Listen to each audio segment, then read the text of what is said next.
Hola, cage fighting connoisseurs. This is KidNativeBloodyElbow.com. Joined once again by Eugene S. Robinson, author of Fight. Everything you ever want to know about ass kicking, but we're afraid you get your ass kicked for asking.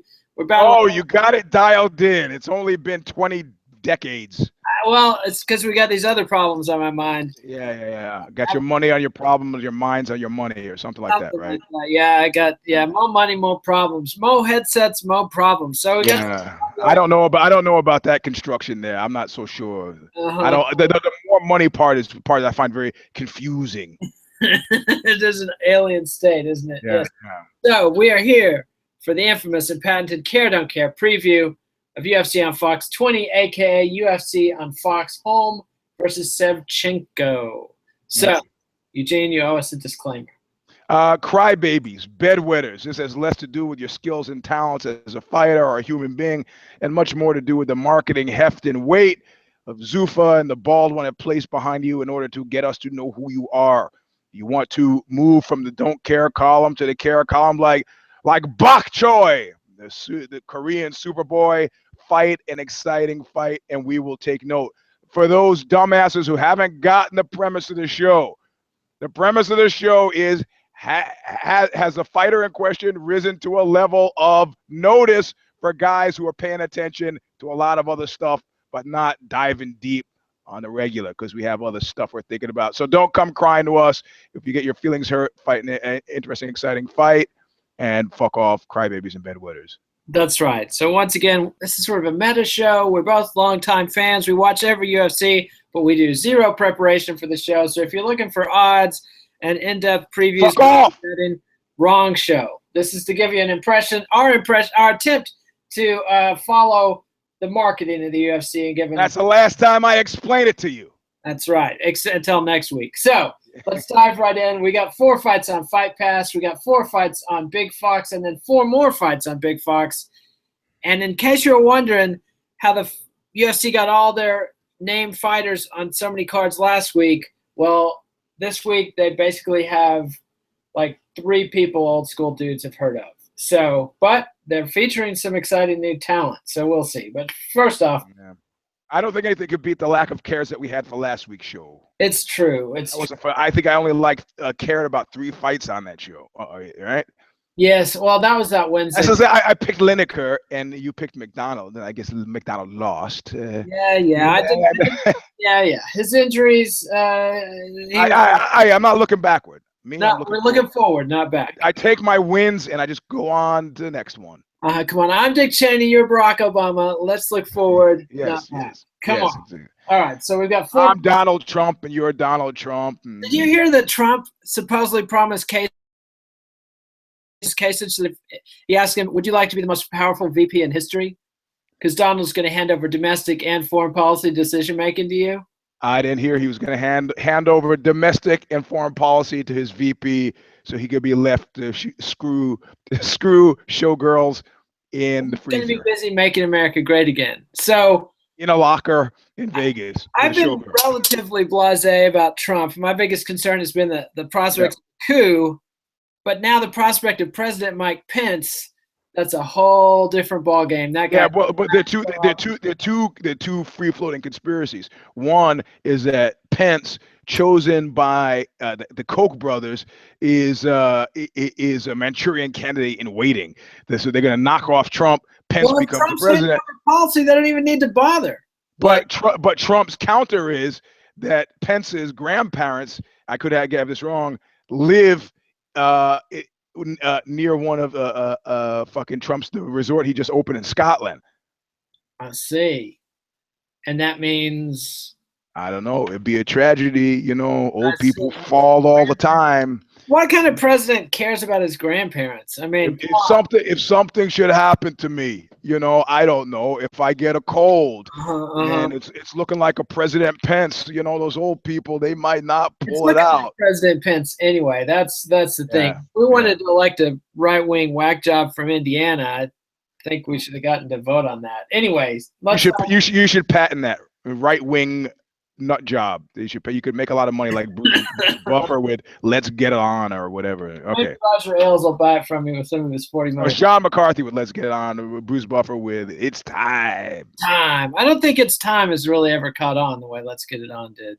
No, he had something else before. Let's Get It On, and his brother is like, "Let's Get Ready to Rumble." Let's Get Ready to Rumble was magic, but that was Michael Buffer's jam, and so now that Bruce Buffer's all we got left, I mean Michael Buffer love it there in boxing. But let's dive in. Fight Pass, 4 fights. I predict that you will care about 5 fights on this whole card. So okay. All right. So first up, heavyweights: Luis Henrique versus Dmitry Smolyakov. Do not give a fuck. Yeah, no, I don't care either. And we haven't. I should have a show monkey by the way of Sorrel, and every time you get to one of my don't cares, he could just come in like a meme and say, "I don't fuck care." That would be beautiful, but he's not your hand puppet. He's my hand puppet. Okay. Well, all right. So next, featherweights: Jim Alers versus Jason Knight. Almost for Alers, no, but I don't care. No. Sorry. All right, so welterweight: Hector Urbina versus George Sullivan. Almost, but not quite. Not quite. Yes. Welterweight: Alex Oliveira versus James Moontasri. I care. Because of Moontasri. Because of Oliveira. Oliveira. If you remember, Oliveira was a don't care that got perilously close to care in one of the past fights. It's how I know his name and why I remember him. But is he enough to pull this other guy out who I don't know. Moontasri's the guy I care because he won his last fight with the spinning back fist, spinning kick, or kick back fist. Remember, he did the double whirl. Yep. So, but is that enough for us to collectively care? That's not for me. I mean, and you've got a care about Oliveira, so to me, that's a joint care. Joint care. You pick your guy. All right, I'll pick Oliveira. All right, I'll pick Moontasri. I doubt he's down. So we got one. How is that a lukewarm endorsement, Mr. Oliveira? I'm pulling for you. Don't embarrass me. Indeed. All right, now we're coming on to the first. Hey, I got a question for you. Mm-hmm. Those glasses you're wearing, are those progressive lenses? You know it. Can you tell? No, man. I'm having a hell of a time with these. I just got the progressive. I'm spending my time going like this, and I can't. How do you make these things work? Wear them, and you get comfortable. You stop. Okay. Your brain trains itself not to look in ways that make it nauseous pretty quick. So okay, all right. But the first time I did yard work with these things on, it was this old man experience. So yeah. Maybe I'll just stick to heroin. Put them on. Are you gonna put them on? No. I'll put them on. I didn't even know you were nearsighted. I'm not. So why do you need progressive lenses and not just reading glasses? Actually, I probably need reading glasses, but I can't see the whiteboard from afar. So then you are nearsighted. Yeah. Well, come on, man. I'm 4 years old almost. So. Your eyes should be getting stronger as you get older. In the nearsighted, my eyes are better since the last eye exam. There is that. I see. Let's see these glasses. It's a nerd. What a nerd. Urkel. It's Urkel. All right. Let's see. Okay. There we go. Maybe a little Malcolm. Not totally Urkel, but yeah. Just you got to learn to watch where you're looking. So, and all you young folks watching, if you're lucky, this will happen to you too. If not, if Trump doesn't kill you in a nuclear confrontation. All right. So, lightweights: Michael Prazeres versus J.C. Cottrell will be on Fox Broadcast Television on Saturday. It is. I don't care. I don't fuck care. No. Welterweight: Kamaru Usman versus Alexander Yakovlev. These names are going to be household names. Man, Yakovlev, I love that stuff that he. Oh, I'm sorry. I'm thinking of Smirnoff. Yakov Smirnoff. Sorry, I don't care. That is a dated reference to. It's dated, man. Nobody over fucking 30 knows who I'm talking about. Yakov Smirnoff. Yeah. So yeah. Unfunny as Weird Al Yankovic. Pretty much. Although that in Russia, something does you is a good formulation you can do a lot with. Yeah. Okay. He made a whole career out of it. But anyway, all right. Featherweight: Darren Elkins versus Godofredo Pepey. Almost for Elkins, but man, the most important person to you is that guy on the other side of the cage, not dressed in black, and fighting a dude named Pepey. Unless Manny and Mo are with him, I don't give a shit. See? I got fucked that up. It's Manny, Mo, and Jack. Pepe is not one of the Pep boys. No, Pepe is not a Pep boy. Somebody write that for me, will you? There's a joke there somewhere. Dig it out. I don't have the time. Staff. We'll just tell the staff writers to get on. Yeah. Like Bob Hope staff writers. Well, Pepe's riding a 3-fight win streak, but yeah, nah. But you had to look that up, see? And that's technically cheating. So. And Darren Elkins is also pretty boring. Yeah. Even at his best. So speaking of pretty boring, how did you like that Francis Carmont win from this past Friday? At Bellator? Yes. I love that Francis Carmont. He's such an exciting fighter. Venom Page shattering Cyborg's skull like an eggshell really overshadowed everything else. That is one of I've gotten used to the shin snapping. Like that doesn't really it's not pleasant to see, but it doesn't wig me out like it used to. But skull shattering really made me rethink what am I doing watching this stuff and promoting it. What I love about this, and I don't know if you've known this because you don't hang out at enough 7-Elevens, but what I notice about this most is that anytime there's a signature move, you see it attempted really inexpertly in street fights. So I'm looking forward for the next 6 months of street fights that I happen to stumble in on while I'm loitering by the juniper bushes on the side of the 7-Eleven. I'm to guys who like watched a few UFCs try that flying knee. It's just going to be great. It's going to be really fun. Because they'll try the flying knee. The other guy will bull rush and go under him. He'll kind of stumble over the top and fall. It's just going to be hijinks, I tell you. It's always amusing. One of my favorite, not that I watch World Star hip hop fight videos or anything, but one of my favorite genres on World Star is when the white guy busts out his karate lesson moves in a fight, and sometimes it works. Yeah. Those are the ones the white kids go crazy for. Yeah. Those are pretty good. But usually it's because the person that they're fighting has the oh shit pause that does them in. Yes. Guy goes into a horse stance. You got to get over that oh shit pause and just go barrel right in and jack him in the face. Yeah, but if you stand there and let him just fire off his wheel kick at your head. Yeah, you're done. You might have some problems. All right, so we don't care about Elkins and Pepe. Now we don't care. Headliner of the prelims, Frankie Saenz versus Eddie Wineland. I care. I was almost going to pull a plug when you said Frankie, but I was like, all right, Wineland. Wineland to me is like a John Howard or John Moraga, like an almost guy, almost guy. And, and I'm actually pathologically concerned about I don't like you guys over there smirking. You're making me nervous. I don't. I gotta put up with stuff here. So I'm deathly afraid of being one of those almost guys. Somebody walks up to you at a county fair. Hey, you used to be that guy. He was almost good. Yeah. I don't want to be that guy. So. And Eddie is headed there, but Eddie is still a serious badass. Yeah. Eddie Vineland's a serious badass, and I'm going to pick him. Yeah. Frankie Saenz is actually a surprisingly tough dude.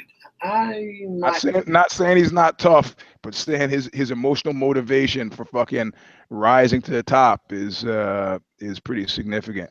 Well, here you go. Here, look at this. He's rubbing his penis against my arm. You just missed it. That's sexual harassment right there. Yeah, and there's a cop here, and I'm going to file a complaint. I want him arrested for Did he say something assault. about maybe you could get a black belt if you work hard? There's lots of room for advancement here for young men who know how to use their heads. Yes, he did say that. Yeah, I think it's another Roger Ailes type deal. You got another $40 million. Oh, Roger Ailes. That's a good one.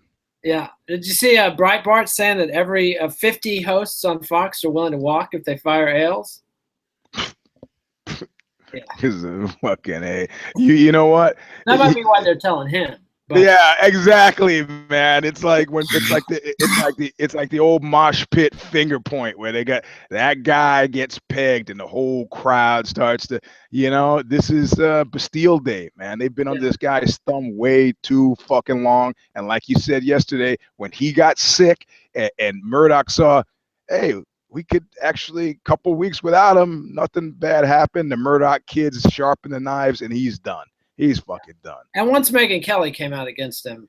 Exactly. When Megan Kelly came out, I was like, playing the old funeral music. I don't think, and I'm not saying that anybody did anything untoward, but I'm just saying as a general principle, people that are willing to give you a blowjob to get a job probably won't have your back when the chips are down. That's a life quote to live by. Let me write that down. People who are willing to give you a blowjob for a job are not likely to have your back when the chips are down. Exactly. Yeah. Exactly. You're coercing people. You're not winning friends. I'm going to print that up with a nameplate so Mike can put that on his desk.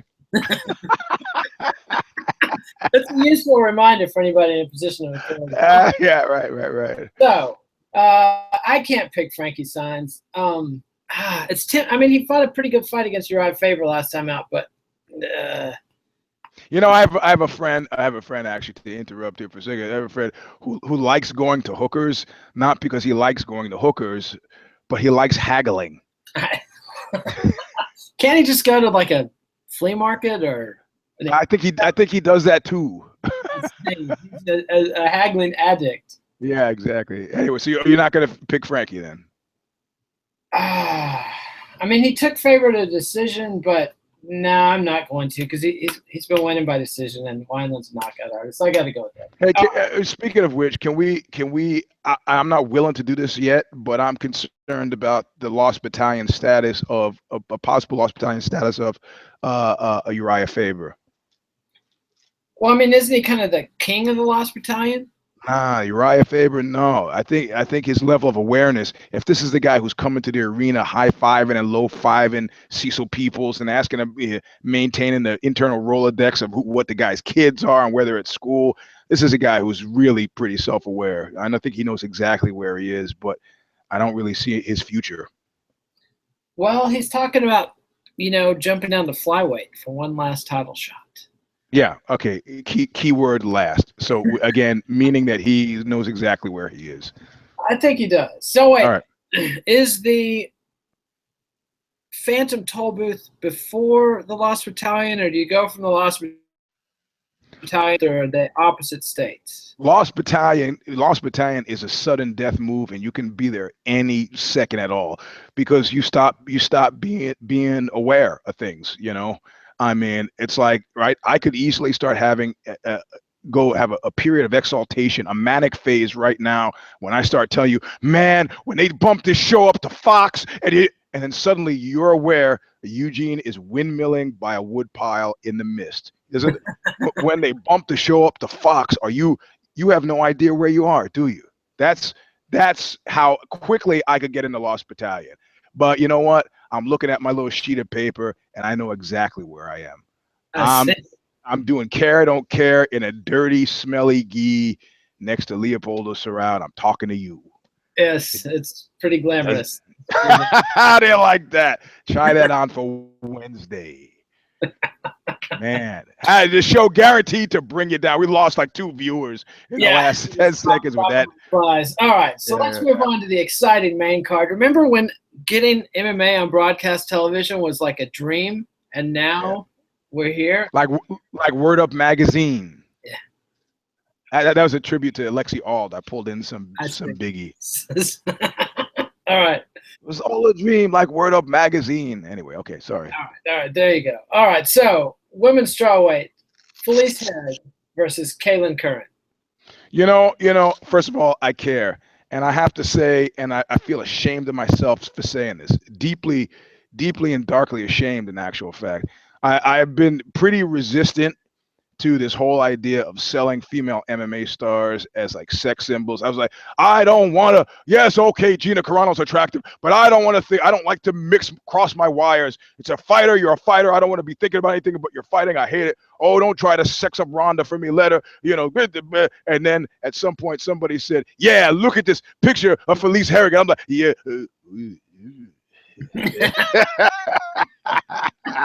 I know for just like 1 second I caught and I was like, no, I will not accept her as sexy.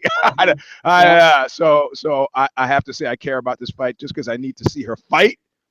to get that shit. Yeah, I'm sick. All right, I need to get it out of my head. This other thing. So I care. You don't have to be a father, but Yeah, you know. I care. Yeah, I care yeah. too. For fairly similar reasons. I've been watching Felice closely for a long time, so Yeah, you can't even say that without a smirk. Yeah, I've been following her career from behind for a long time. ambition out there, and yeah. So anyway, I'm picking Curran though. Yeah. I think she's been Felice's maybe taking too much time on the bikini shots that she's sending me. Yeah. All right, so. But just to show you my heart's in the right heart is in the right place, I'll pick Felice. Charming. What a gentleman. What a gent. This is a guy who will call you the next day, ladies, and ask for money. All right, so. And ask for money. Or a ride. I need to go. Yeah, that's right. All right. So all that sex I gave you last night, I assessed the value at $37.50. That sound cool? Yeah. Anyway. Yeah. Right. Yeah, that's never gonna fly. All right, so Joe, that was a callback to Joe Buck, Midnight Cowboy. Of course. A classic. That used to come on late night TV in Amarillo, Texas when I was a kid. And I shouldn't have been up at 11 o'clock at night when I was 10 anyway. But there I was. And Midnight Cowboy, what an education, I got to say. That's right. Yeah. All right. So check this out. And I just can't believe these two guys are about to be on Fox, Big Fox. Heavyweight, Bojan Milovic. I'm sorry I'm butchering that name. Against Francis Ngannou. Yeah, okay. Yeah, I care because of Francis. Because Francis, yeah, I almost care because of Francis. But very cool fighter. And maybe he's going to get to show off what he can do against an inert pile of Central European muscle. Okay. So, all right. I'm swayed. It didn't take much. I mean, heavyweights are a great hope. So, yeah. I mean, hope that they'll trundle around, and slug each other real hard and then fall down. Okay, so who are you picking? Big Al. Yeah, all right. All right. I'm trying to figure out where Mehajlovic is from, but I don't seem to. He's Serbian, right? Now they're fucking that one cat from he's not Serbian, he's Croatian. Okay, buddy. Hey, buddy. This is Serbian, so and he's got lots of tattoos. I hope none of them are. Hold on. Does it say that? Does it say that he's Serbian? Sure Dog says he's from Serbia. Okay. All right. Because we got that comment that goes nuts when we confuse Serbia and Bosnia and the Croatia. Don't you realize this is like you? Okay, man. Hey, I can't get into these. And then he always jumps in to tell us, and things aren't as bad here, and we're not at each other's throats anymore. He's sort of right about that. My sister spends a lot of time in Croatia, and things are pretty mellow. And last time I was there, it was mellow, but I would hope that they kind of work some things out. Like it seems like most. But then I went to some imbiss place to get some sort of fucking fish thing, and then the guy was like, I was hanging out with this Croatian chick, and then she's like speaking to him, and he's like pegs her as Croatian, and then they're arguing over the food, and I'm like, Jesus Christ, I got to eat that now. Now he's angry about the Balkan War, and he's making my food, and I got to eat it. Come on. You shouldn't have backed Croatia, Eugene. I was just going for a meal. Anyway. That's what they all said. What were you doing in Croatia in the first place? That's a good question. I don't remember. All right, that's been redacted. So yeah, no, I mean, I just because my memory, I don't remember the rest of the band being there. So I don't know what I was doing. I mean, it was probably a book tour in Croatia. It could have been a book tour. Yeah. All right. Well, likely story, Eugene. Likely story. All right. So now we come to the co-main event: lightweight Edson Barboza versus Gilbert Melendez. Of course, care. Big care. Gilbert's been out off of suspension for a while. Gilbert, multiple friend and knuckle up. Gotta go with the G-man. Yeah, blatant localism on your part. Of course. I'm a fan of Gilbert over Edson. And there was a time when Gilbert would have demolished Edson. But he's lost 3 out of his last 4. Admittedly, close for title fights. He also popped for some kind of testosterone metabolites the last time he fought in June of 2015. So he's been out for a year. I got to go with Edson here. Okay. Yeah. All right. Listen, I mean, I shouldn't, but I'm just. Hold on. Let me. I want to. What is that thing you do on that show? I'm gonna the helpline. You talking about the quiz show? Yeah, the quiz show. What do they call it? Helpline? Something. Yeah, something. Okay. Hey, Sorrel. Barboza versus Gil Melendez. Who do you have? He's thinking. See, because Barboza's not a jiu-jitsu guy. He believes he's picking Gilbert. Yeah. Because that's strictly style bias there. Yeah. Okay. He's the other style bias. All right. So, well, we got, whatever. But I mean, stylistically, Melendez should win this fight. I got to put that out there. Like, he should just take, bum rush Edson, which has been shown to throw him off because he's a range game. No, you're just saying you've got questions about. I'm just saying I don't know that Gilbert's Gilbert anymore. Yeah. Okay. All right. So, all right. I'm picking Edson. All right. So now we've got the big one, the headliner, Holly Holm, the Giant Killer, against Valentina Shevchenko, the Muay Thai champion. I think Holly Holm this is a one-way ticket to the lost battalion for Holly Holm, is what I think. I think that this is some punitive matchmaking on the UFC's part, and that Holly Holm is in deep trouble. Shevchenko is tough. Exactly. And her strengths are Holm's strengths, and I think her style is just – I think Muay Thai beats straight-up old-school kickboxing every time.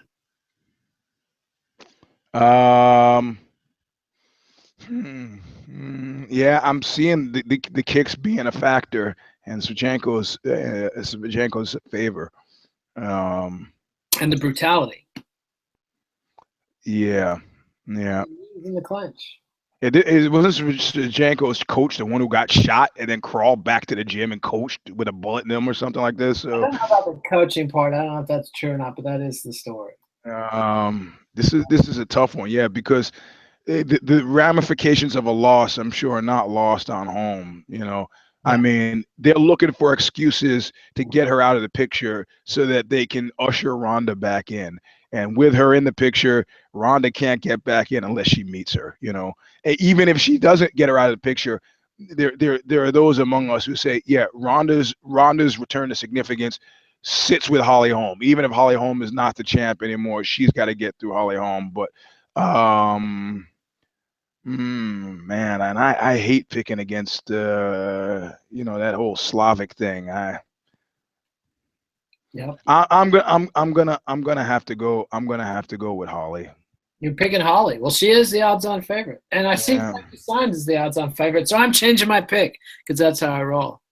You change it from Wineland to Saenz. Yeah, Wineland. Right. Wineland. Wah. Let's not get all these being on everything. Frankie, so we diverge. You picked Frankie, you picked Edson, and you picked. Who'd you pick? Holmes or Shevchenko? Shevchenko. Okay. All right. So we got some action. Yeah, we got a little bit of action. I'm writing your picks down now. So all right. Okay. But one thing we haven't touched on: Dana White's speech at the Republican National Convention. I was stuck in a meeting when he gave the speech, so I have yet to see it. I was actually kind of proud of Dana because I feel like he was. Well, he didn't mention the word balls. He didn't call anybody a fag or a pussy. He didn't. Yeah, or a pussy, and he didn't mention rubbing his nuts on anybody's face. So as far as I'm concerned, on anybody's mother's face. So it was a win all around. It was also one of the only positive speeches given at the convention last night. So he held it down well. I thought he did a really good job because he came out and he endorsed his friend Donald Trump and just said, this guy's a fighter. He fought for me when I needed him. He'll fight for you, America, and he's out. He didn't talk about Clinton. He didn't even really exactly endorse Trump that much for the presidency. And I feel like Dana's got, he's got business interests with Trump. And if Trump wins, then he's got a ton of business interests with the president. Yep. So he can't just diss Trump and turn it down once it's offered. And he already came out and said he supported him. So I feel No, got it. It's a smart move. It's a smart for like when that boss I had told me stop making fun of Arnold because he'd be the governor of the state of California, and me and my myopia go fuck that. I mean, yeah, I'm no Richard. I'm no Richard. I'm no I'm no Chamberlain. I will not accommodate. I will not accommodate Hitler. And then of course Arnold became the governor, and he was right. I was wrong. So yeah. And now you've learned. And see, Dana's got the Muhammad Ali Act in Congress. He's got a ton of stuff where he needs presidential or political help. And with Ari Emanuel as his new boss, he's got the Clinton side of things buttered, So they got the toast buttered on both sides. Good for the UFC. I was actually like I said, Dana is twice as smart. Dana, I'm even calling him Dana now. The bald one is twice as smart as we give him credit for. Honest to God. Honest to God. Sometimes he is. He's crafty. Yep. He's crafty. Yep. He's cranky. He's impetuous. He's like me, getting 4 hours of sleep. I was on fire yesterday on 3 hours of sleep after the Oxbow show. Man, I was I was a little touchy. Did you get some rest last night? Well, I don't want to talk about that. I see. He just asked me if I got some rest last night. I won't. You're gonna send me the picture. All right. Okay. Anyway, I'm sorry. We got some housekeeping here. Sorrel is, I'm gonna send you a picture. He's so used to having personal slaves, he confuses my role as personal slavitude. I see. He owns an island with a helipad on it in Brazil. Wow. Yeah. I can show you. I got the picture of it. He's a rich guy. He comes here to slum, but I won't be fooled. I can smell rich guys from a mile away. I see. I'm going to show you the picture of his island. I hope he didn't talk out. He didn't get you washing his car or anything like with these pictures. See, this is his father and his brother directing the slaves to bring out the red carpet on the island in Brazil. Wow. You slave, and that's what they call them. Your Portuguese is perfect. No, I don't. How do you say that? How do you say slave in Portuguese? Cravo. That's what he calls me. I thought it meant dear or honey or darling. He calls me Cravo. How touching. Anyway, that's our show. Zane will be back tomorrow with the MMA Zane for the actual in-depth preview of the show. Then Zane and I will have the 6. No. This was actual. It actually happened. It wasn't in depth though. It was pretty in depth. It was impressionistic. How about we talked about Hitler? That was in depth. Well, maybe not as much as we could get more in depth on Hitler. There was this gangbang once that a friend of mine went to. Just a friend. There's a friend. He went to it at the gangbang, and then after the gangbang, one of the guys was saying, he was like saying that he really wanted to, get a girl that he could be serious about. And I go, well, my friend said, well, the girl who was just here, you could get. He's like, no, I mean serious. And we both, and these other guys both looked at him and said, hey, banging 4 guys at the same time is probably about as serious as it gets, man. And there was this quiet moment when the truth sunk in. Let's see.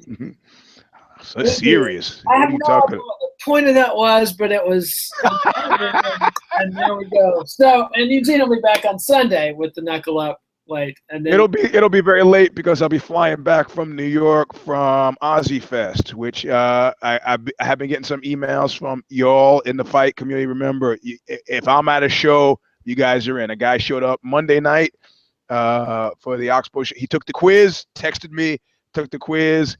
I didn't know if he was going to get it. The first question, I go, what's the LB? And he goes, Long Beach. Oh, Lost Battalion. I was like, okay. So he got in. Crafty question, Eugene. That's kind of diving deep. Man, whatever, Jack. You pass it or don't. I see. Well, anyway, after Knuckle Up, then we'll be getting ready for UFC 201, featuring Robbie Lawler versus Tyron Woodley. Should be a fun one. That's coming up on July 30th. So subscribe to MMANation.com on YouTube so you won't miss any of the fun. Subscribe to MMA Nation on iTunes. You can get the audio without the ugly. Follow me on Twitter @KidNate. Follow Eugene at Eugene S. Robinson. Read Eugene at Aussie.com. Give us a thumbs up. Eugene, what are you doing? Oh. He thinks that's a thumbs up, but actually the thumbs up is the icon below the screen. I got a piece on Ozzy today on Marilyn Chambers. One of the all-time greats. I think she did more for American culture than a lot of people. Spiro Agnew. No, Nader and Nabob's negativism is pretty that was pretty good. That was pretty good. All right. So anyway, that's our show. So adios, MMA aficionados. We'll see you next time. Thanks, Eugene. All right, man. Later.